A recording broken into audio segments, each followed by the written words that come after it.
Hello வீஃபர்ஸ், நான் லக்ஷ்மி. நீங்கள் பார்த்துருக்கிறது 0 Lakshmi. Big big big happy news அப்படிங்கிறதான். இந்த வீடியோ போடும்போது எங்கள் வீட்டில் கீழே டெய்லரிங் யூனிட்டில் பொட்டு வச்ச தங்கக்கூடம் அப்படின்ட்டு அந்த பாடல் ஒளிபரப்பு பாடிட்டுருக்கு. அது கேட்கும்போதே எனக்கு என்னமோ சுவாமிக்கும் அதுக்கும் ரிலேட்டட் ஆகுது அப்படிங்கிறதான். எனிவேஸ், இந்த இடத்துல ஒரு ரொம்ப ஹாப்பியான ஒரு விஷயம்.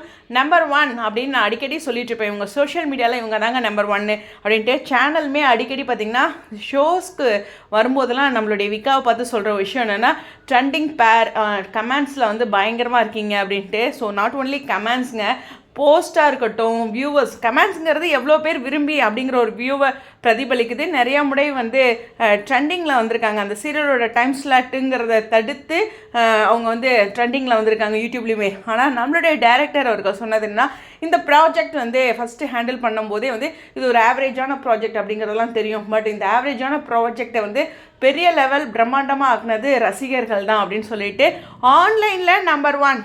நான் வந்து சோஷியல் மீடியான்னு சொல்கிறேன், ஆன்லைன் கரெக்டு தான், எல்லா இடங்களையுமே இருக்குல்ல. ஸோ சோஷியல் மீடியா அப்படிங்கிறது கடந்து ஆன்லைனில் அப்படின்ட்டு ஆர்டிக்கல்லேருந்து எல்லா இடங்கள்லையுமே நம்பர் 1 இருக்குது. ஸோ இது வந்து நிச்சயமாக ஒரு ப்ரௌடான விஷயம் அப்படிங்கிறது தான். ஏன்னா ஒரு சீரியல் ட்ரெண்டிங்காக இருக்கணும், சோஷியல் மீடியாவில் பேசப்படணும். ட்விட்டர்லேருந்து, இன்ஸ்டாகிராம்லேருந்து, ஃபேஸ்புக்லேருந்து, யூடியூப்லேருந்து எக்கச்சக்கமான இடங்களில் எனக்கே தெரியாத நிறைய ஆப் இருக்குங்க. அங்கெல்லாமே கூட விகாவோட பிக் வச்சு நிறைய வீடியோஸ்லாம் போட்டுட்ருக்காங்க. ஸோ அந்த மாதிரி நிறைய இடங்களில் வந்து விஜய் காவேரியுடைய அந்த வளர்ச்சியை பார்க்கும்போது நிச்சயமாக சந்தோஷமாக இருக்குது.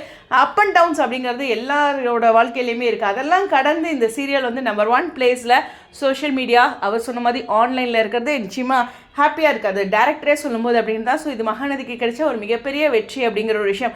ஒரு சீரியல் பல கோணங்களில் வெற்றி இருக்குது, டிஆர்பியில் மக்களை சென்றடைகிறதுலன்ட்டு. அதில் ஒரு விஷயம் அவர் சொல்லியிருந்தார். பொதுவாக சீரியல் பார்த்திங்கன்னா இந்த வயசில் இருக்கவங்க இப்படியான கேட்டகரி அப்படிங்கிறதெல்லாம் இருக்கும். ஸோ 50 வயசுக்கு மேலே இருக்கவங்க பெரியவங்களாம் வீட்டில் அதிகம் பார்ப்பாங்க சீரியல் அப்படிங்கிறது. பட் ஆனால் சில சீரியல் பார்த்திங்கன்னா காலேஜில் இருக்கவங்கலேருந்து பார்க்க ஆரம்பிப்பாங்க.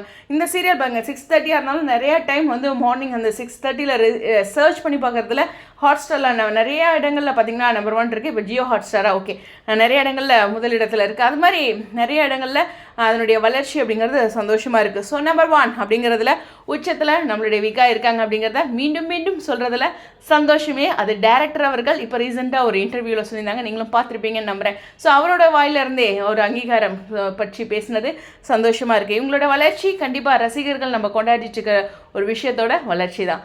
ஸ்டேடியம்.